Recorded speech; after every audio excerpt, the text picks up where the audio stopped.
नमस्कार, मैं हूं आपके साथ नम्रता। कहते हैं एक ब्राह्मण वो होता है जो यज्ञ पूजन और अपने ज्ञान से लोगों की अज्ञानता को दूर करता है। गीता, महाभारत, रामायण, कुल मिलाकर कहें तो चारों वेद पुराणों में ब्राह्मण की महत्वता को बड़ी बारीकी से समझा गया है। लेकिन बदलते वक्त के साथ साथ सियासत की दुनिया में राजनीतिक पार्टियों के लिए ब्राह्मण ब्रह्मास्त्र बनते चले गए। किसी ने ब्राह्मण समाज पर निशाना साधा तो किसी ने ब्राह्मणों के भरोसे अपनी राजनीति चमकाने की कोशिश की। अब एक बार फिर ब्राह्मण चर्चाओं में है, वो भी यूपी में। सत्ता पक्ष से लेकर विपक्ष तक ब्राह्मणों के मान मनोबल में जुट गया है। अगर ऐसे में बात योगी सरकार की करें तो देखिए, योगी सरकार की पूरी कोशिश है कि ब्राह्मणों के दिलों में उतरकर सियासी करिश्मे को बिखेरने की। इस खबर में आप ब्राह्मण राजनीति के बारे में तो जानेंगे ही, साथ ही साथ उन 10 ब्राह्मण मंत्रियों से भी वाकिफ होंगे जो योगी सरकार में शामिल हैं।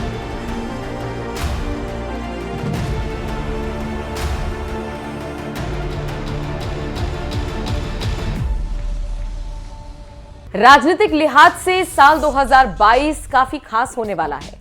वैसे तो 5 राज्यों में विधानसभा चुनाव है, लेकिन जिस तरह की राजनीतिक तपिश यूपी में देखने को मिल रही है, वैसी राजनीतिक गर्माहट दूसरे राज्यों में नजर नहीं आ रही। यूपी में आलम यह है कि चुनावी मुद्दा विपक्ष बनाम ब्राह्मण से लेकर सरकार बनाम ब्राह्मण तक हो गया है।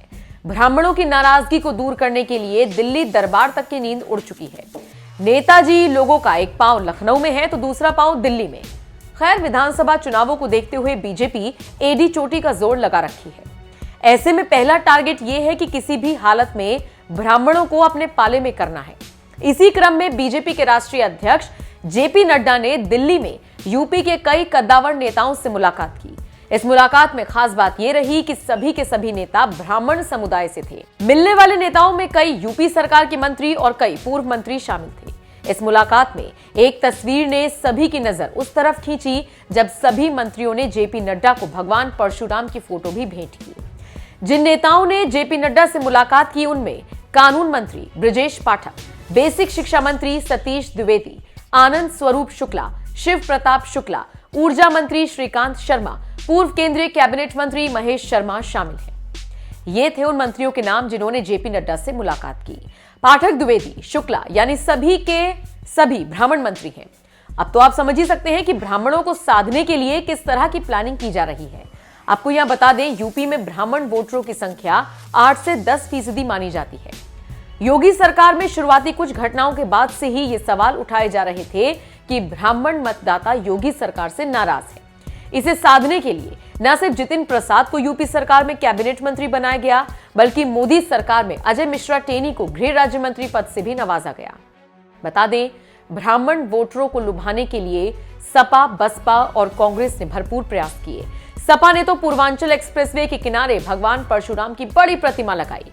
इसके अलावा बसपा ने ब्राह्मण सम्मेलन पूरे राज्य में किए हैं।